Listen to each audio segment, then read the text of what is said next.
சிலுவை மரணத்தில் ஒருவனுக்கு உயிர் போகவில்லை என்றால் என்ன செய்வாங்கன்னா அவனுடைய கால் எலும்புகளை, கை எலும்புகளை முறிப்பார்கள். அப்ப ரத்தம் வெளியே போய் அவனுக்கு சீக்கிரமாய் மரணம் ஏற்படும். இப்ப இயேசுக்கு பக்கத்துல போறாச்சுன்னா பாத்தீங்கன்னா அதுக்கு முன்னாலே இவர் கர்த்தருடைய கையில் ஆவியை கொடுத்து மரணித்து விட்டார். ரெண்டு திருடனுக்கும் பாத்தீங்கன்னா மரணம் வரல, ரெண்டு பேருடைய கை கால்கள் முறிக்கப்பட்டுதான் மரித்தாங்க. வேதம் சொல்லுகிறது நீதிமானுடைய எலும்புகள் ஒன்றும் முறிக்கப்படுவதில்லை என்று சொன்ன வாக்கு தத்தம் அங்கு பூரணப்பட்டது. அவர் ஒரு நீதிமான்.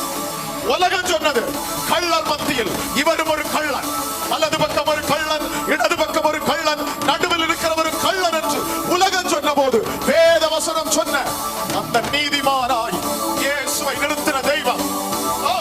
உலகம் சொன்னது இவள் கூட நடக்கிற இவளும் கள்ளன், இவன் கூட நடக்கிற இவனும் கள்ளன், இந்த பாவிக்க கூட நடக்கிற இவனும் பாவி என்று உலகம் முன்னை பார்த்து அவதூறு பண்ணுமானால் அவர்களுடைய நடுவில், கட்டும் போகளுடைய நடுவில் நற்கந்தமாய் என்னை எழும்ப பண்ணுகிற ஒரு கர்த்தர் உண்டு.